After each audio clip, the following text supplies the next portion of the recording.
To all who listen to this happy pod, welcome. My name is Noah Parker, and welcome to my world of wonder. Today, I am joined again by my darling wife, Adriana. Hi. And kind of tagging on with last week's episode with my friend Rick, we're doing it slightly different. Oh, that was the dishwasher. And we are going to be... I'm going to be sharing my thoughts on the Ahsoka series, as you might be able to tell by the Ahsoka lightsabers sitting on the table right now, my Star Wars Galaxy's Edge jacket, and my Grand Admiral insignia on my collar, or my jacket, rather. The poster next to you, too. Of course, the poster next to me. I wanted to move this to the middle for this episode, but I forgot. It's okay. So here we are. I have some questions that I would like to ask Noah. So I have some things that I want to talk about first, which I think one of them is actually is one of your questions. Okay. So should I ask my first question? Or? Yeah, actually go ahead. We'll jump straight into your questions. She's going to ask me some questions because we're doing this as like I am a Star Wars fan. I have watched everything. And she is less of a Star Wars fan. She likes it still, but she is not as dedicated as I am to sit and watch 7 seasons of Clone Wars 3 times. She has, however, watched Star Wars Rebels with me. How much she remembers from it, I don't know. How much I remember from it, I don't know. I've watched it 3 times as well, and I don't know if I remember as many details from it as I would like to. But I digress. So we're kind of going from a watching Star Wars since I was a child perspective, and then kind of her watching Star Wars a lot more recently, watching Ahsoka series a little bit less intently, but she was in the room all but one time that I watched the episodes. So she knows everything that's happening. She kind of understands most things that happened in this show to an extent. Except for episode 8. She did not watch episode 8. She has no idea what happened in that episode. We're going to go watch it after we're done here. But anyway, without any further ado, let's go ahead and let you start asking me some questions, and I can share my thoughts on the show. So my first question is, who is your favorite character and why? Are you talking specifically in Ahsoka or broad spectrum like Star Wars? Specifically in Ahsoka. Okay. Specifically in Ahsoka. I think the obvious answer would be Ahsoka. Okay. However, I'm going to give a couple of honorable mentions, I guess. Ahsoka is a fabulous character. Rosario Dawson, fantastic job playing Ahsoka. Let me make sure I pronounced her name right, because I'm pretty sure I did, but sometimes I forget things.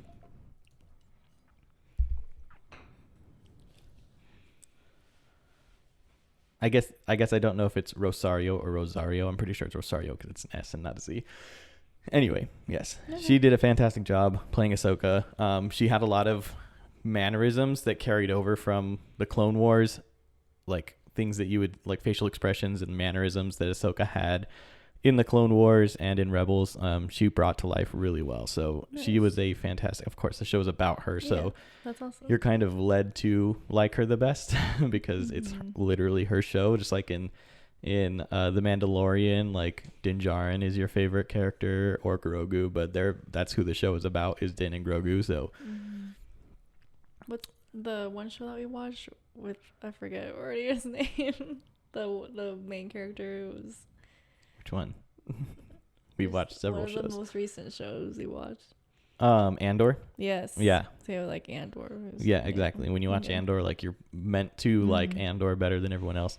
But I have a couple of, I have 3 obvious honorable mentions personally. I think the casting was fantastic on Sabine Wren. I thought her arc through this show was fabulous. I enjoyed every moment of it. There was a couple probably moments where I was like, I don't love that they did that with Sabine, but it made sense. Okay. I absolutely love the fact that Grand Admiral Thrawn was performed by the same person who voiced him in Rebels. Let me pull up his name too. That's cool. Because I forgot his name.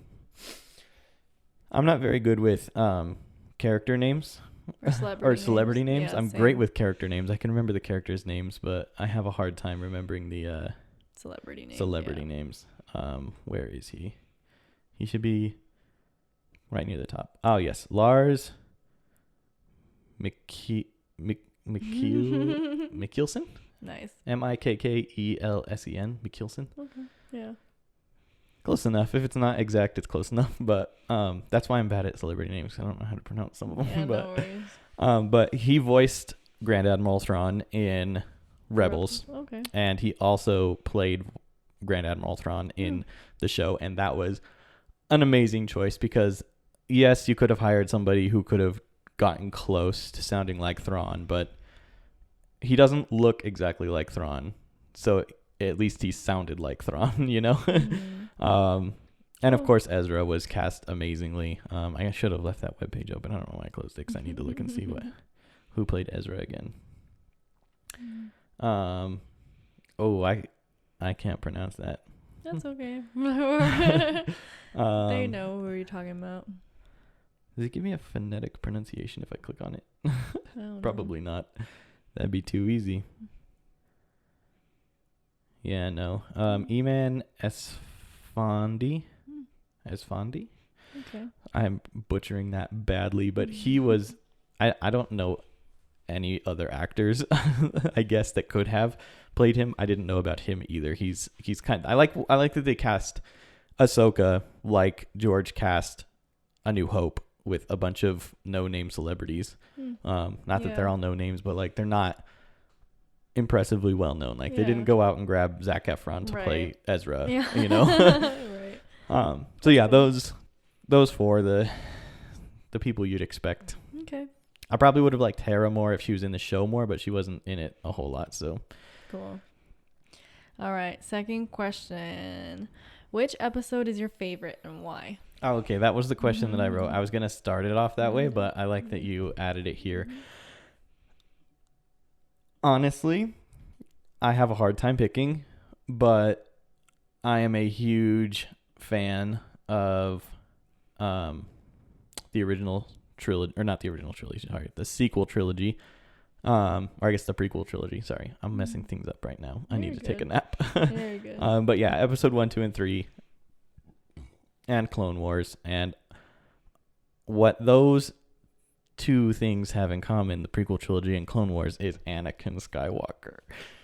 So the very end of episode 4, when Ahsoka falls into the water and drifts into the world between worlds, and at the very end you hear Anakin say "Snips," I lost it. And so that made episode 5 basically, like, I don't know how to I heard like, you gasp when you heard that. You were like freaking out. yeah, I mean, I was expecting like most emotion. Yeah, in that episode. I think in preparing for the series, I was kind of expecting some kind of Anakin involvement. I didn't know what scale that was going to be on. I didn't even know. I guess I failed to do research before the show started. I didn't know for sure that they had recast Hayden Christensen to come back and play Anakin in the show. I kind of would assume if there was going to be anything Anakin, it would be Hayden, but I expected like just flashbacks, right? But what we got was so much more. That's awesome. Like, the world between worlds is a place that had only existed in Rebels up to this point. And I don't think it's still understood how the world between worlds work, except that we kind of understand that people are brought there for a purpose.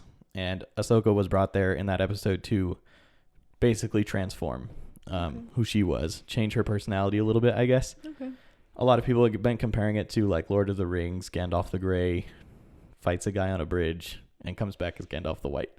And that's what happened to Ahsoka. She came in as Ahsoka the Grey, literally wearing gray clothes, fought Anakin on the bridge, the world between worlds ground, and turned into Ahsoka the White.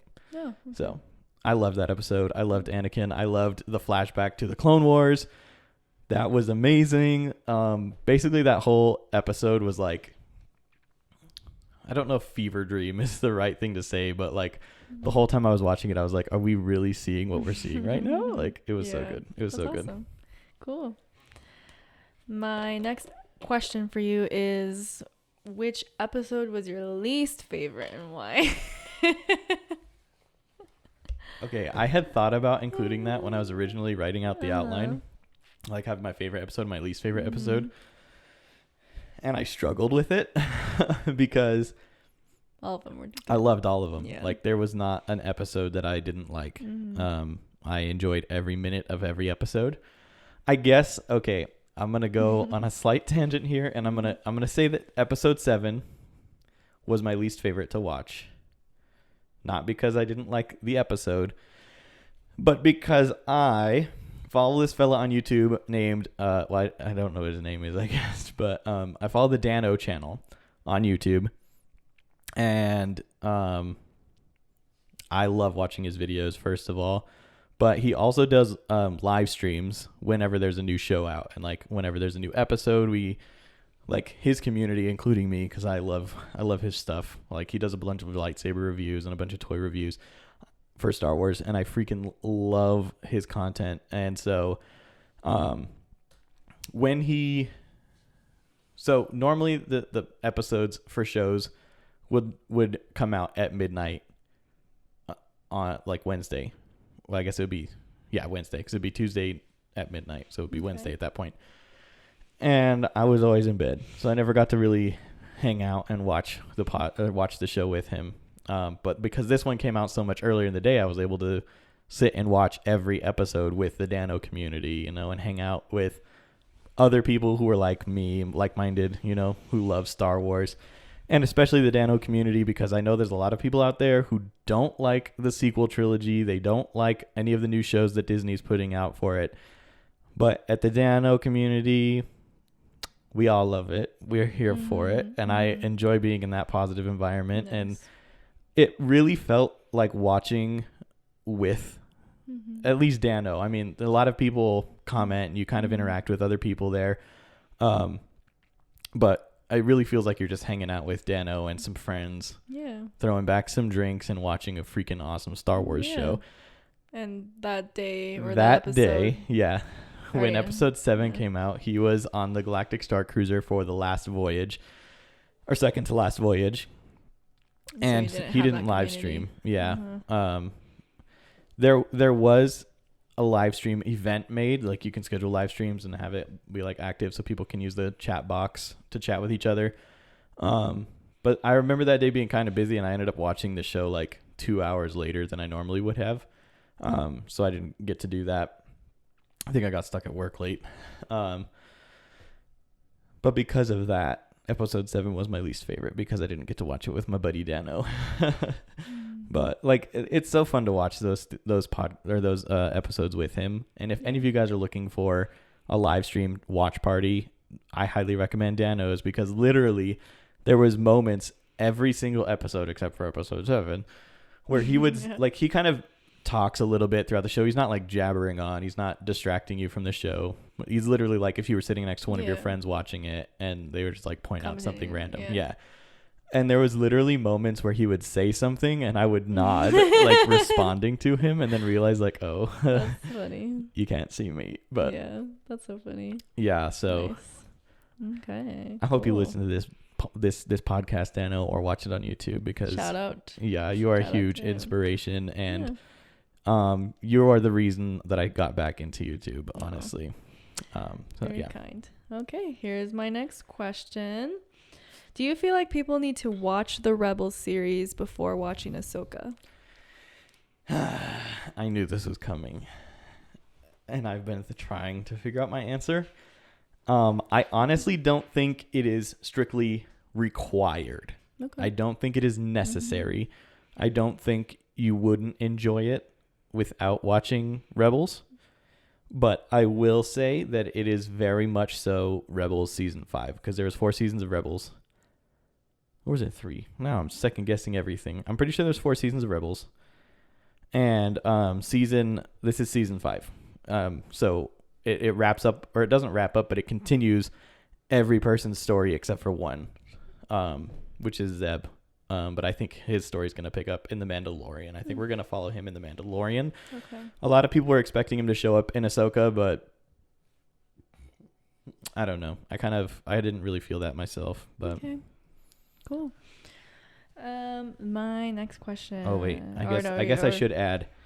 I don't think it's necessary or required. However, it is helpful. You have like more background knowledge and you pick up more like little clues and stuff. That the Ahsoka series. You pick up on a lot more subtleties. Yeah. Okay. Cool. I hope this is a good question. I don't know. You might have to cut it out if it's not a good question, but we gotta do it. Okay. So in the Rebels series, it left. So people who've watched the Rebels series and then watched Ahsoka. So like in the Rebels series, it left fans wondering where Ezra, and what's his name? Admiral. Grand Admiral Thrawn would be. Did you expect them to show up in this series again? Did you like the way they introduced them back in the show? Yes. Short answer, yes. I did fully expect them to show up in the show, probably because the trailers specifically talked, like the things that they show you in the trailer specifically mentioned that they were looking for Ezra and Thrawn. Where they find Thrawn, they find Ezra. Well, I guess they were specifically talking about finding Thrawn, I guess is what I'll say, because I don't think the trailers really talked about finding Ezra specifically, but where you find Thrawn, you find Ezra, because they got jettisoned off by the same Purgle. Okay. At the same time, they were literally together. So yeah, you just assume where you find Thrawn, you find Ezra. So I was fully expecting to see him. I feel like we got more of Ezra than I was expecting. We got him earlier than I was expecting, but I was happy about it. So you liked the way they introduced it into the show? And yes. Okay. I was a little concerned at first because the whole premise was that they were traveling to a different galaxy. And I was like, oh, crap. So now we're going to get into kind of like the multiverse. Like Marvel has a multiverse, right? So now you know that there's several different worlds that have several different universes that have several different Spider-Men. And it's like, yeah, it opens up your storytelling ability a lot, but it also kind of takes the rule book and throws it out the window. Yeah. And I was kind of worried about that. I was like, cool. So we're about to get a whole new galaxy, which is going to introduce a whole bunch of random crap so that we can, which is, I don't know. It's good for storytelling, I guess, but it's like, just a lot. It's a lot. Yeah. And then it's like, because right now my problem with Marvel, I've stopped watching Marvel stuff because there's so much content to get through now. Yeah. And I hope that happens with Star Wars, but I'm a lot more dedicated to Star Wars than Marvel, so I've been watching everything as it comes out. So Nice. Yeah. Okay. I think that was a sufficient answer. Okay. You might have jabbered on a little long, but yeah, that was good. All right. My next question is maybe more just me, but more just my curiosity. But why did Ahsoka's lightsaber change from blue to white? I'm not an expert. Okay, so I don't fully understand. I mean, I kind of do. My assumption, I think everyone's assumption, because I don't think it's been explained. And actually, let me back up a little bit further and tell you that Ahsoka's lightsabers were green. Oh, okay. But then it went blue. They went blue, but let me explain that. So in the Clone Wars, this is where having some of that background helps, but it's also not really super necessary for the show. So in the Clone Wars, for the entire first 5 seasons, I can't remember when Ahsoka leaves, if it's in season 4 or season 5, but she leaves the Jedi Order, basically. And her lightsabers are green. But then she gets accused of murdering somebody, and basically the Jedi Council is like, you can't be a Jedi no more, get out of here, screw off, you know? And so she leaves. And you're not allowed to have the lightsabers you built because, like, technically it's like, oh, well, the Jedi, it's like when you get issued a firearm as a police officer, that's not your gun. When you leave the agency, that gun goes back. So it's kind of the same thing. Like, you build it, but it technically belongs to the Jedi Order. So she lost her lightsabers. And then we fast forward into season 7, and she finally recontacts Anakin, and they go through this whole thing, and he encourages her to go off and like help Mandalore because they're being demolished by Maldalorians, which appeared in this show, and that was freaking sweet. But basically before Anakin ships her off, he gives her lightsabers back to her, basically as like saying like, you might not be a Jedi anymore officially, but like basically you are right now. Okay. And so he gives her back her lightsabers, but Anakin changed them to be blue, which kind of breaks the way that the lightsabers work a little bit, I think. Okay. Because the lightsaber color and it's kind of hard to say right now because it's kind of confusing to know what makes a lightsaber color, what it is, but it has to do with the kyber crystal. Right. So Anakin would have had to go find 2 more kyber crystals, link them to himself, and they would turn blue because that was the lightsaber colors he had. But they kind of make it seem like you just get to pick. So maybe you do now. Maybe that's the canon. I don't know. It's confusing. But anyway, regardless, she makes new lightsabers because these lightsabers only appear starting in Rebels. So after she has lost the lightsabers that she originally made and Anakin gave back to her. And the reason that they're white, sorry, that was a long-winded way to get to that point.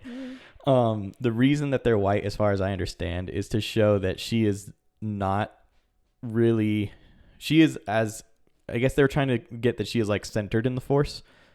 Okay. She's like white, pure. It's like pure. Yeah, she's like pure. Yeah. But I guess it is because she's not a Jedi anymore, but she's not a Sith.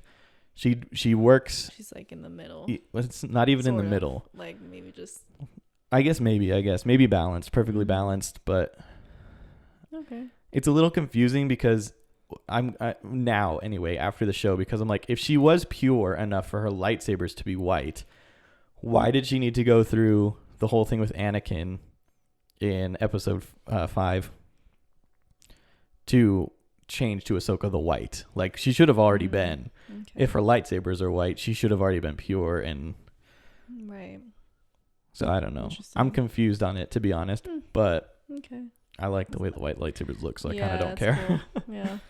Yeah. Thanks for your thoughts on that one. The question There's probably people out there who could give a way better response and actually explain it, but to my understanding, that's kind of what it is. Yeah, and that's what we want.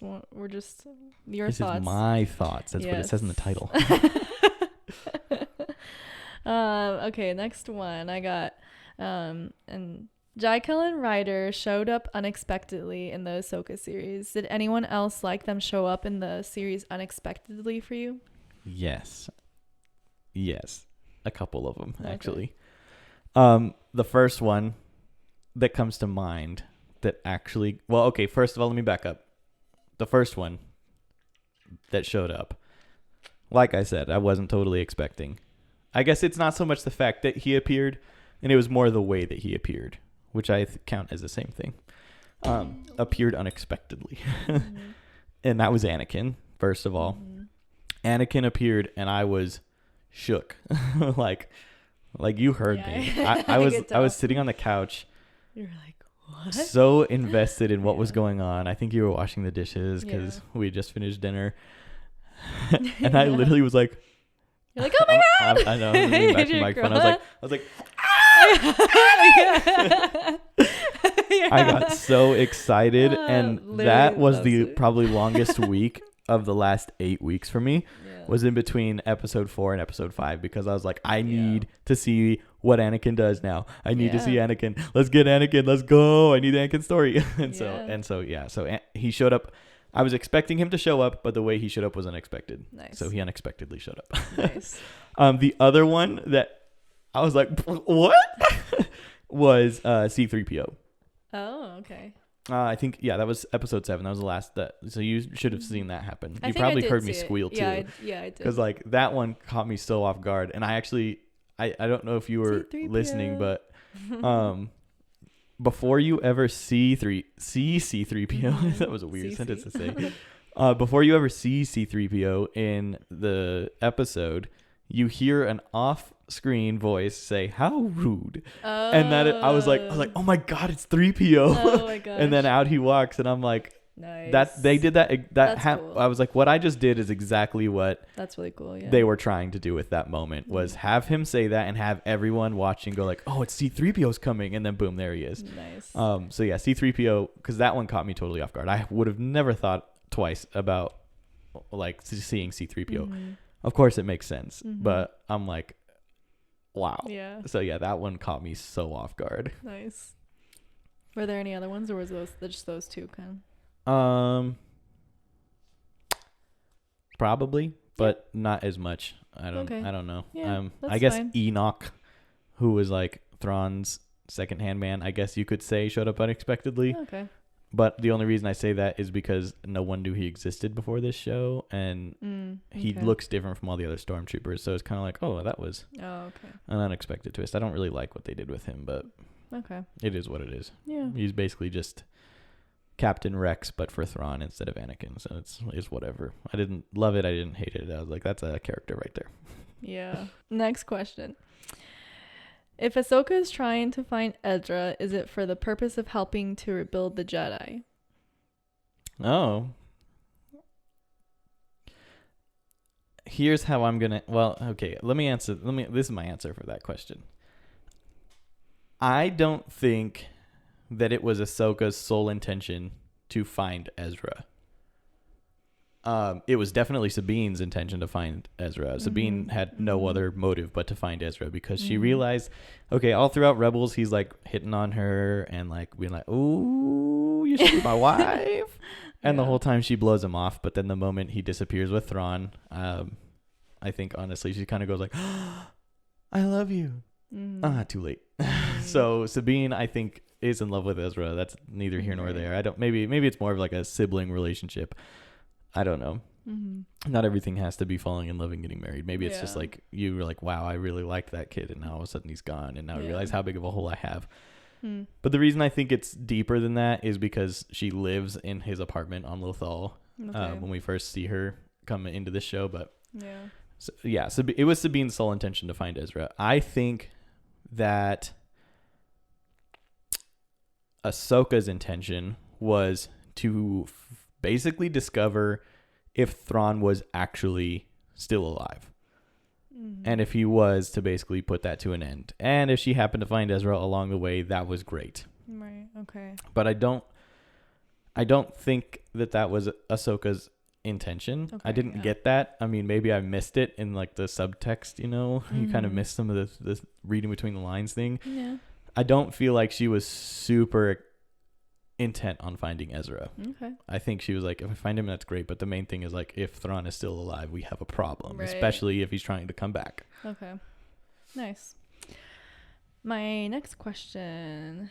So do you have just a favorite quote or a favorite like saying that maybe it's like gonna be a famous like meme or a line that like from a series?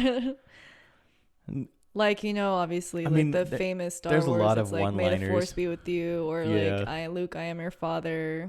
I don't know. Like, no, not for probably me not for anyway. Ahsoka, The only line in the show that gets there for me, where I'm like, this is going to be a thing that I do. I don't. Maybe I'll quote other parts. I haven't rewatched any of the episodes, so that's the thing that'll happen. And maybe rewatching the episodes, I'll be like, oh yeah, I forgot that I said that. I'm gonna use that in conversation. But honestly, like, it's gonna be such an inside thing for only people who've watched this show. Yeah. But it's basically, it's from episode 7, and it's right after C-3PO comes in, right? Okay. And the guy whose name I forget, honestly, he's the bad guy. Like, he's a bad guy that's working. That's like, I really think that he's a bad guy working with Thrawn, but posing as a New Republic senator.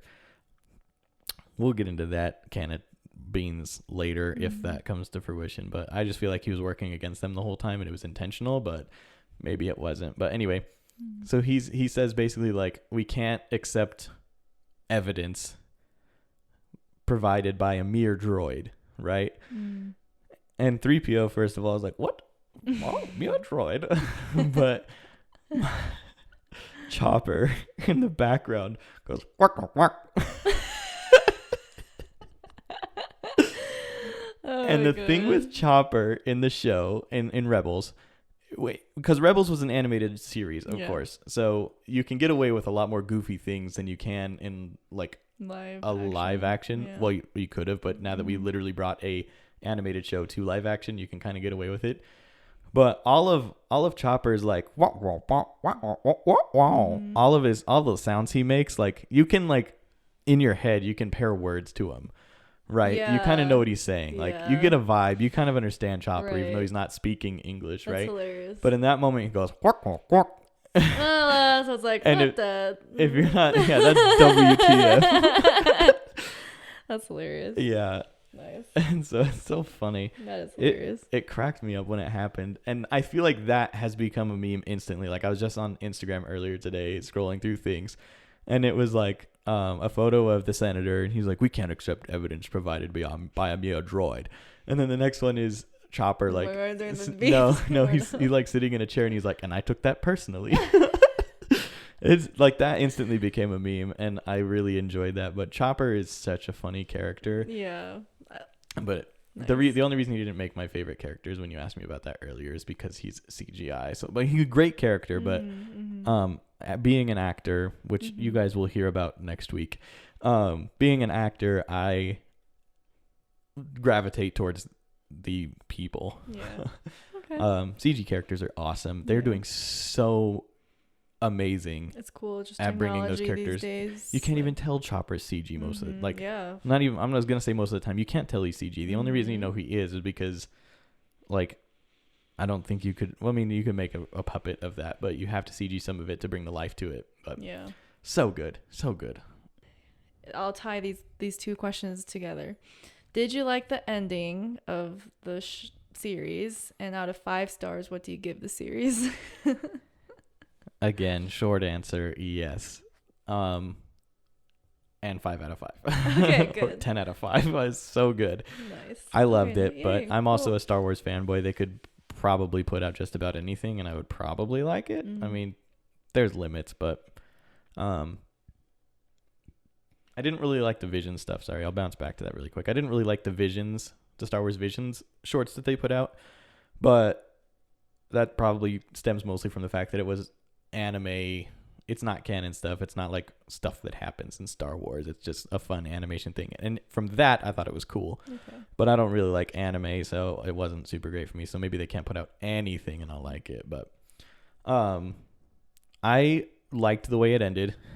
I was disappointed a little bit because I was fully expecting all of the characters from Rebels to get back together by the finale of this season. However, we have plenty of room for season 2. There's so much story to be told still. So there will be a season 2?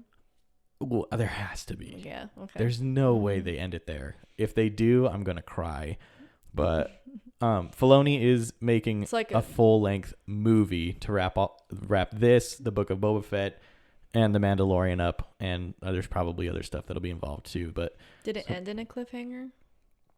Not really. Okay.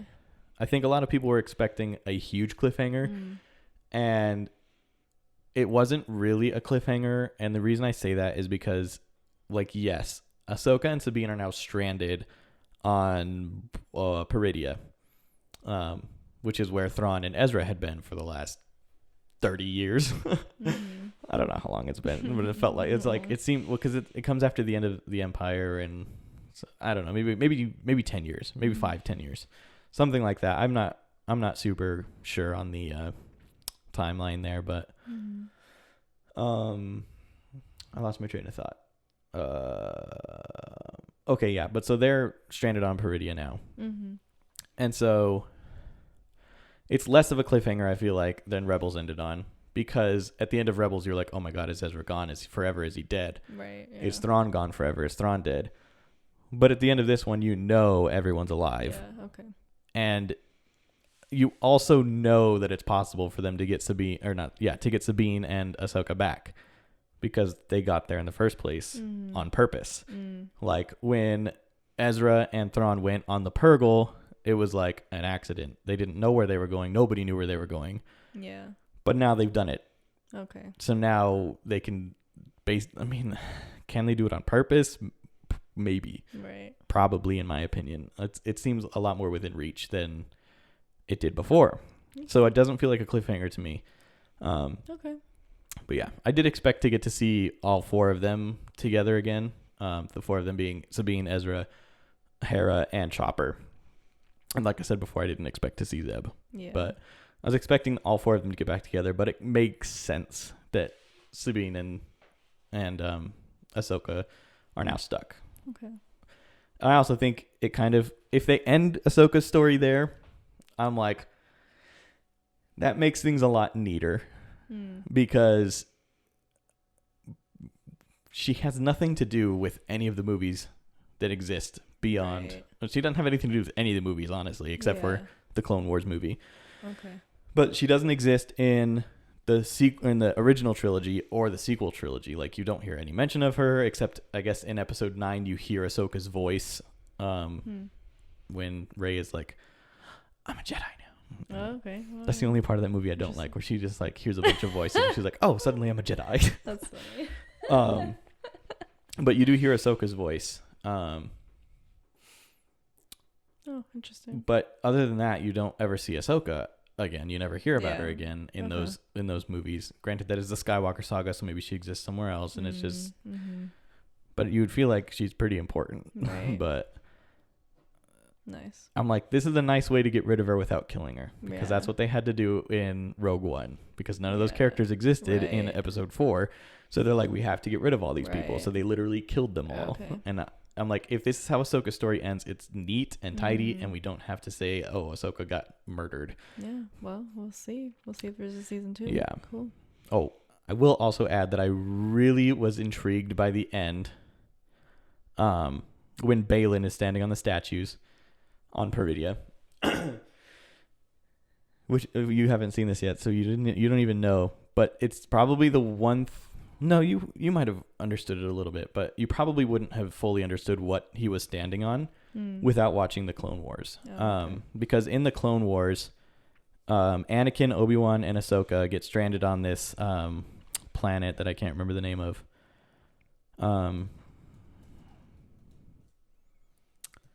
Let me see if I can find it really quick.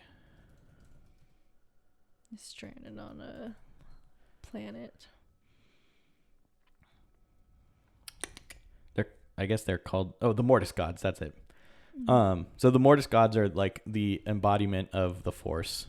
The daughter represents the light side, the son represents the dark side, and the father represents balance.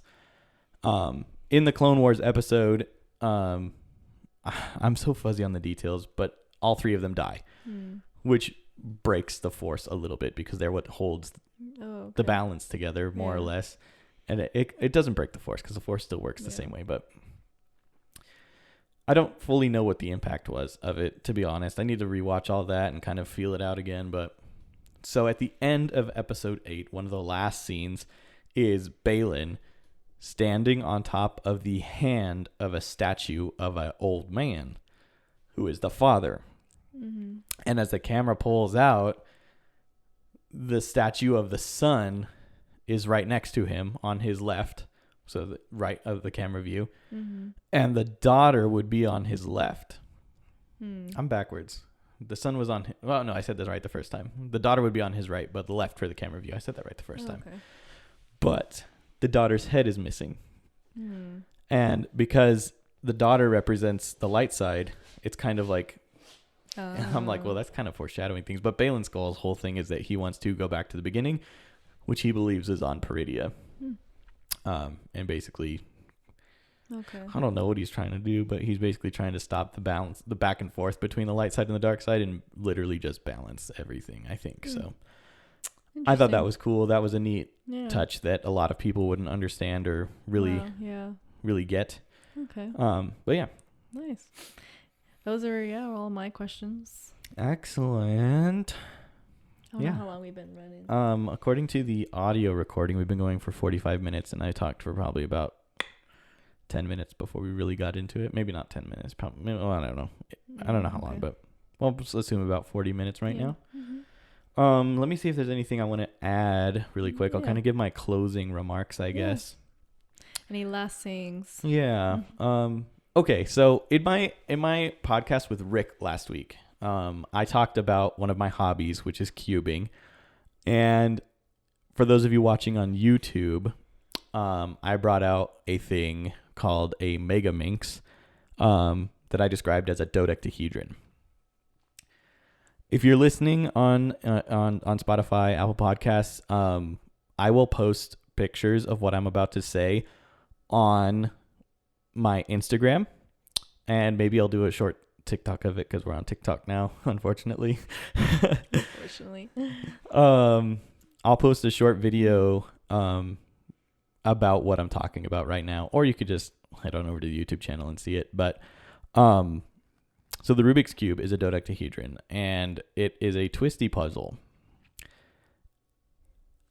And I'm probably one of only a few people. I'm sure every other cuber who watched Ahsoka also caught it. But the star map that they find, or that Ahsoka finds in the beginning, like the very first episode, is like one of the first things that happens in the episode. She finds the star map. Is it in the shape of a dodecahedron? No, it's actually in the shape of a sphere. Oh, okay. But if you look at the way that, like, you look at the lines cut into it, it is a megaminx that has been turned into a ball. And then, so first of all, I was watching and I was like, oh my, that's a megaminx ball, which is a thing that exists. I don't own one, so it's kind of hard to show, but I was like, that's a megaminx ball. Like, whoa. Yeah, I think you told me about that. And then later, when Sabine is like trying to figure out how to read the star map, she starts turning it, and I'm like, it is literally like a megaminx ball. Oh wow! And I was blown away by that. I thought that was so cool. I don't know who the the prop master was for the show, but that's cool. That was a brilliant thing to bring into it because, like, yeah, if you don't know what it is and you just saw one for the first time, it would look futuristic and kind of mystical, which is exactly how I described that star map, futuristic and mystical. So that was cool. Nice. Let's see. I'm kind of like picking out some highlights from each episode that I enjoyed a lot, but episode 2 was probably the least action packed, if I remember right. Again, I haven't rewatched, so I don't know for sure, but probably the two things that stood out the most for me was Chopper, like being in live action. That was such a cool thing to see happen because he's such a funny character in Rebels. And then the shipyard that Hera and Ahsoka go to brought me back to when I was playing Jedi Fallen Order, because that starts off in a shipyard. It's not the same shipyard. Maybe it is the same shipyard, I guess, but it's cool. They different. Connect the video game to the show. It really That's reminded me of that, and I was fond of it. That's cool. In episode 3, Ahsoka, when they get to the mega hyperdrive ring, first of all, that was amazing. It was like Death Star reveal level amazing. Or not amazing, but like kind of, wow, that's a ginormous piece of machinery. Wow. So it kind of made my jaw drop a bit. But then Ahsoka's spacesuit, because that's a callback to the Clone Wars where she has a custom tailored spacesuit, and everyone's like, oh, of course they have custom tailored space. She was a Jedi, man. It's like the army. Well, not really the army. It's like the police. They have uniforms built for them, and when you are dealing with space, like, it's literally called Star Wars. You're having wars in space, in the stars. You got to have a spacesuit. So of course, yes, she has one. Exactly. But I loved it. It was a cool callback. Episode 4, aside from Anakin appearing at the very end, did I get that right? Yeah, I got that. Yeah, okay. I thought I had my things out of order here for a second, but and I really thought it was cool that Ahsoka was like changing her grips on her lightsabers to, like, she was like observing, like watching Balin and how he was preparing to fight her, and then she would adjust her fighting style to match his, and then he would change his, because like you pick a fighting style that is going to overpower your opponent's fighting style, and they literally just kept going back and forth for a little bit, like, okay, like, well, if you're going to use this form, I'm going to use this form, and if you're going to use that form, then I need to use this form. And it was so cool to watch, because like we don't get a lot of like the explanation of the different forms in Star Wars. Basically all the forms that exist right now are kind of non-canon. I mean, they're canon, but only if you read a lot of books. And I don't. So that was cool to see that in live action finally, and hopefully we get some more stuff later on where they really go into it, but yeah, it's okay if they don't. Episode 5, for my highlights, I literally just wrote everything because I loved episode 5 so much. But yeah, the Clone Wars flashback was awesome. I liked seeing Rex in the 2 different phase clone uniforms, where they have like the thin visor that comes down and to a point a little bit, and then they have like the phase 3, which is like more of the stormtrooper look. But you get to see Rex both times, and it was so cool. I love Rex. Rex is definitely in episode 6, by the way, guys. Okay, cool. Not episode 6 of Ahsoka, episode 6, Star Wars episode 6. Okay. But it's a fan theory that exists, and no one's confirming it, but no one's denying it either. So we're going to run with it. It was not intentional, because episode 6 was made long before George had any of this in his mind. Right. Sorry, just making sure everything's still rolling. The Mandalorians, like, because Darth Maul had at one point taken over, I think, House Vizsla. On Mandalore, and he basically, I don't know if he made them or if they did it, but they made Darth Maul inspired Mandalorian armor. And in the Clone Wars show, it was cool to see, but in live action, you're like, whoa, sick. It was, I bet, badass, for a lack of a better term. Seeing the world between worlds in live action was really cool too. Not super expected, not a huge surprise in my opinion, but then of course Anakin, oh my god, Hayden Christensen, the de-aging on Hayden Christensen, like you're watching it and you like forget that Hayden Christensen is like kind of old, low-key. It was so good. So cool. Episode 6 highlights were definitely Thrawn's reveal, when he pops out for the first time. You're like, oh my gosh, Thrawn. Oh my god. And the Chimera, his ship. I also really liked, I forget the name of the Japanese art style, but there's a Japanese art style where you like repair broken objects with gold. I don't know what that's called. If I can spell right.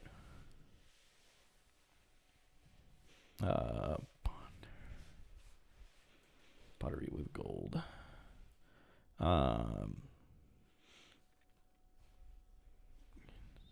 Kintsugi? Maybe. I'm reading this online. Okay, I think it's kintsugi or something similar. If I'm pronouncing it wrong, I sincerely apologize. But yeah, so they mend broken objects with gold, with paste with gold in it, and so you can see the imperfections, you can see the cracks, and I like that they included that in the what we're calling the night troopers costume design. Yeah, that was you're cool. Noticing all those like little details and talking about it. Well, like I noticed a lot. Yeah, because you're but it's not just me either. It's an actor, and so you're thinking about everything, not just the story. You're thinking about the props. You're thinking about. I love the props. Prop design is so cool. And designs and. If I couldn't be an editor, and I had to choose another thing, it would be a prop master, prop designer for theater or whatever. I love props. Mm-hmm. They're cool. It's cool to find things that you don't expect, and make something different out of them. But yeah, the Chimera was kind of also repaired the same way with a bunch of gold to patch up the ginormous holes. A Star Destroyer is not small. So that was cool. I liked the introduction of the Naughty, their little shelled people. Kind of reminded everyone, honestly, of the Ewoks reveal in which episode? Return of the Jedi. Yeah. I don't know why that took so long to pull out of my brain, but So it was cool. And then of course Ezra's reveal at the end. He's just so casually leaning against that wall with Sabine and just like walks up and he's like, "Took you long enough?" And I'm like, that is the most Ezra thing you could say. That's so good. And he has a very similar facial structure to Ezra from the show, from Rebels. Yeah. Which I was like, that's amazing. Like how much he looks like him. And then he was also able to portray his mannerisms and personality. Yeah, it was super good. Great job. I wish I could pronounce your name better, sir. I'm sorry. For episode 7, I actually already talked about my first 2 highlights, or my first highlight, I guess, that I have written on here, and that was Mia droid, and then Chopper going work. And then of course mentioning Leia. A bunch of people were like, "Oh my gosh, we're gonna get Leia in this show too," and I was like, "Not a chance, guys. Like, they're doing enough de-aging as it is with Hayden. They don't need to. They don't, and they did it already in Rogue One, where they de-aged Leia, and I'm like, I think." First of all, if we were going to get Leia, we would have gotten Leia in person and not C-3PO delivering Leia's message.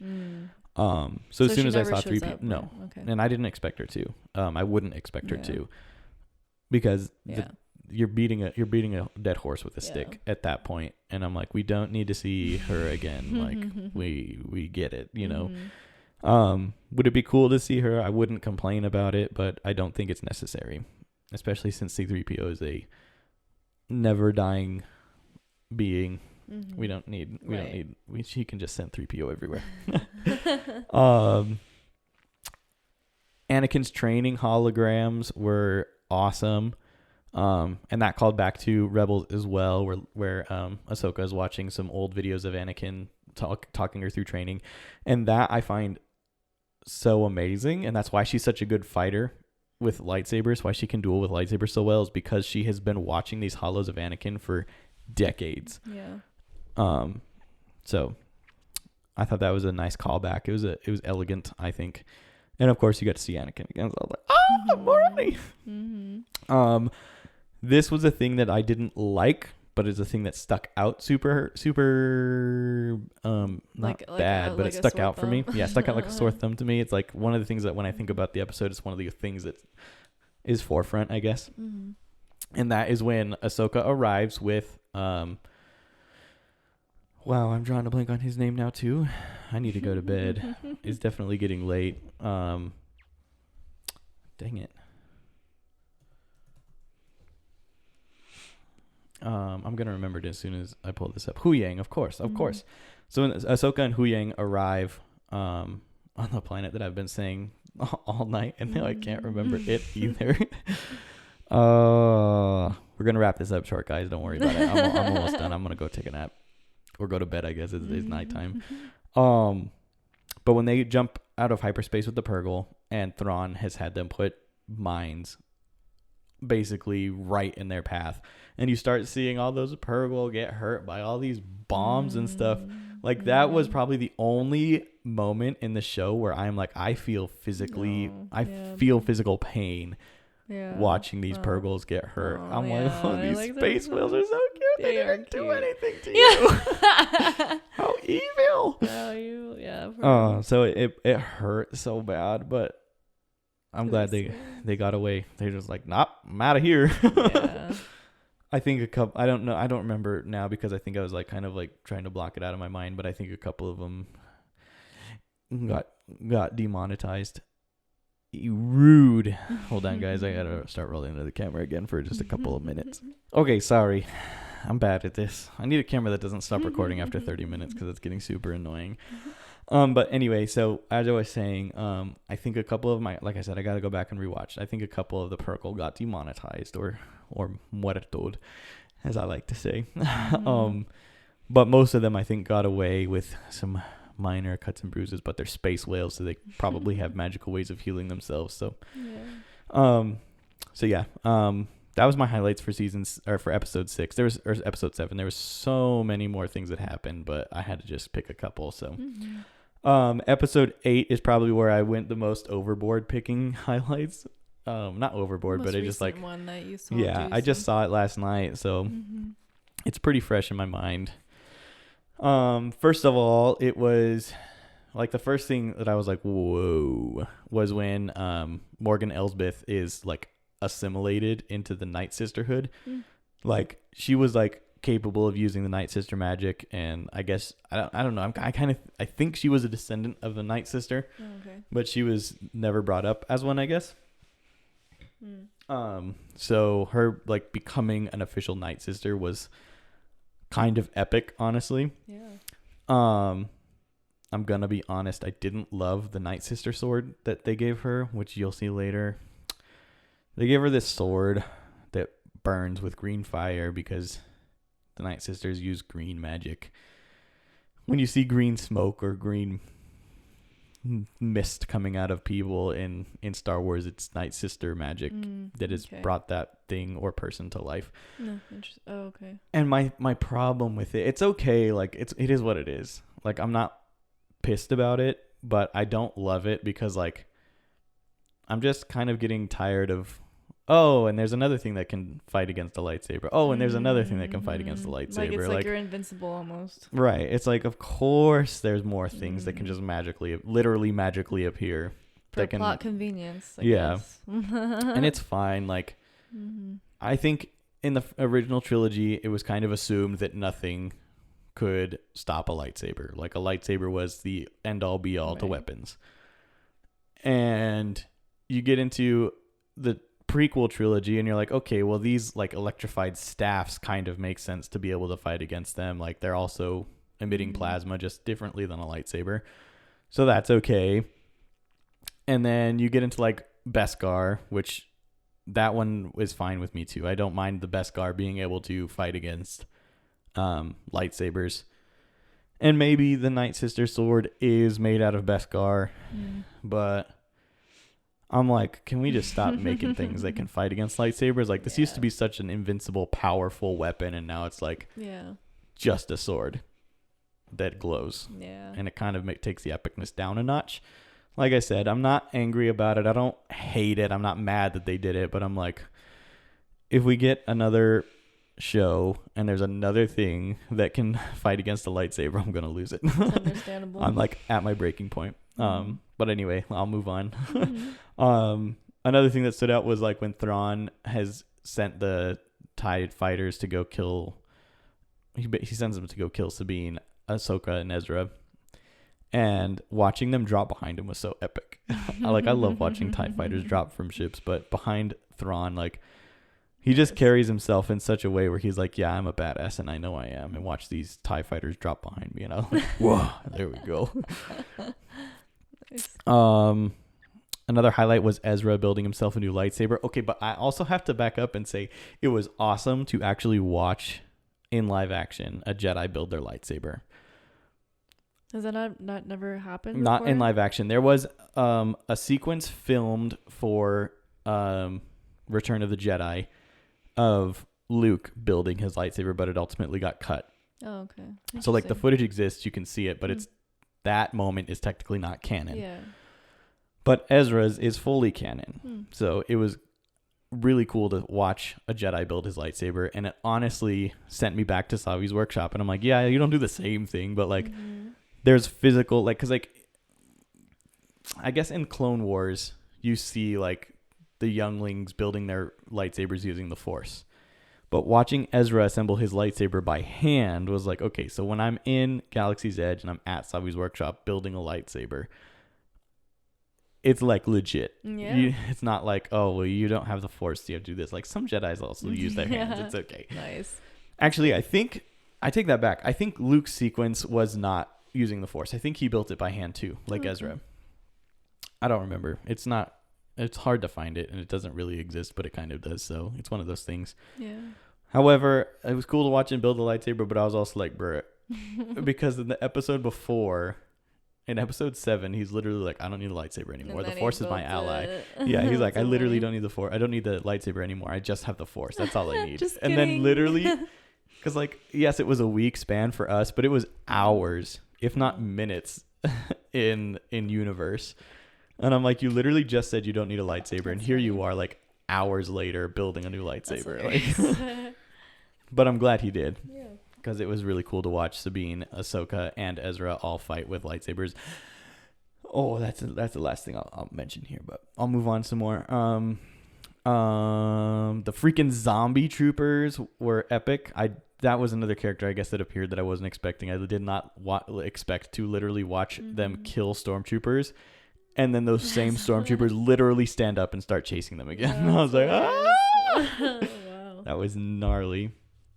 And then the Sabine and Ezra force jump. They're standing on that podium, like a tall tower, where the Chimera is sitting, which you've seen because it's Chimera's been there since the first episode we saw Thrawn and the Chimera. But it starts leaving, and there's a huge, like, getting further away, and it's so hard to reach. And so Ezra starts running, and he jumps, uses a force jump to jump high, and then what? I guess I needed to talk about another thing before I got here. Oh. But so, like, all up to this point, like, Sabine has had several, like, force fake outs where, like, she's like, oh, I'm so close to using the force, but then nothing happens. It's kind of like, ooh, aw. Several times, right? Mm-hmm. And then at the last moment, and a little bit before this, she's, like, pinned against the wall, and she uses the force. And she finally uses the force. She grabs her, because she gets her lightsaber knocked on the ground. She's pinned against the wall, and she uses the force and gets her lightsaber. Nice. And at that moment, I was like, "Oh my god, she did it! She used the force. Mm-hmm. Let's go, Sabine!" Nice. And so then Ezra does his run. He jumps, and then she pushes him to get onto the Chimera, because the Chimera is getting ready to go back to the normal galaxy, and they want to be on that ship. And then the plan is for Ezra to go up there, and then Sabine to run and force jump, and then Ezra to pull her up. And you're led to believe that that's exactly what happens until about 2 minutes later, when Ahsoka gets her Shoto saber cut in half. The little one, this guy, it gets cut in half, and I'm like, no, her two sabers. She only has one now. But then she uses the jump. And then she almost gets killed. Like, she gets not killed. She doesn't almost get killed, but she, like, starts getting put in an awkward position by Morgan Elsbeth, where she's like, oh my gosh, Ahsoka might get hurt here. And then Sabine, boom, right behind her. And she didn't actually jump onto the ship. She decided to bail at the last minute and go help Ahsoka instead of join Ezra. Which also shows growth in her, because she went on this mission very selfishly to try to find Ezra. And then she's like, okay, well, that's not where I need to be right now. I have other things. I need to save my master, because she's her master now. But anyway, that was that whole thing to say that the force jump and then push was a huge callback to Rebels, because like Ezra and Kanan and Jarrus use that move a lot, where like Ezra will run and jump, force jump, and then Kanan will push him the rest of the way. They use it so much. Interesting. But it was a nice callback to that. So nice. Yeah. Awesome. I think no. I think that's all my highlights. Okay. I probably have plenty more that I could go into. Maybe if I spent more time, if I watch it again, I'll pick up more things. But I'm gonna call it there for now. Yeah. That's Ahsoka. Those are my thoughts on Ahsoka. Mm-hmm. And for everyone listening, this is how I plan to do basically every Star Wars series from here on out. I'm gonna wait till the full series is out, or the full season of the series is out. So. I think the next one we're expecting is Skeleton Crew. So I'll do the same thing. I'm going to watch all of Skeleton Crew, and then when it's over, I'll assemble all of my thoughts and have Adriana ask me questions, or maybe not Adriana if she's busy, or whatever. But basically same format, where I'll wait and I'll share my full thoughts on the whole show. Cool. I probably need to put somewhere that there's spoilers in this, because there has definitely been spoilers. I meant to mention that way early on, but I didn't. Oops. So it's okay. Maybe I'll cut in a little bit of audio at the beginning and add it. Spoiler. But yeah, so I think that sorted out all of that. So now we'll move on to the housekeeping stuff. And that is basically simply this, that our podcast is available on Spotify, Apple Music. I keep saying Apple Music, Apple Podcasts. And YouTube, so you can watch a video version of the podcast over on YouTube. Listen to both podcasts on listen to it on Spotify and Apple Podcasts, and then Send watch this the to YouTube your video. friends. Send the pod to your friends. Yes.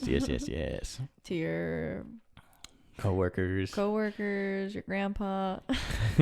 start airdropping it to people. Just anyone who's got their airdrop on, just drop it right now.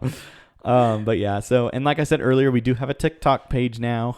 Adriana is graciously running it for me, because I don't really understand how to use TikTok. I don't really care about TikTok all that much as a user, I guess, but I can see that there's a huge benefit in viewers. A lot of people use TikTok, so it's a really convenient place for you guys to go check out little clips from the podcast and visuals. Like I'm gonna show or do it. We'll do a TikTok after this show to kind of show off that dodecahedron megaminx that I was talking about earlier, so that you guys can just quickly go over and watch a real short video explaining it. That way you don't have to go all the way over to the YouTube channel, which I actually didn't even show it on the YouTube channel. So if you're watching on YouTube, head over to the TikTok page. That's where it's going to be. There you go. Yes.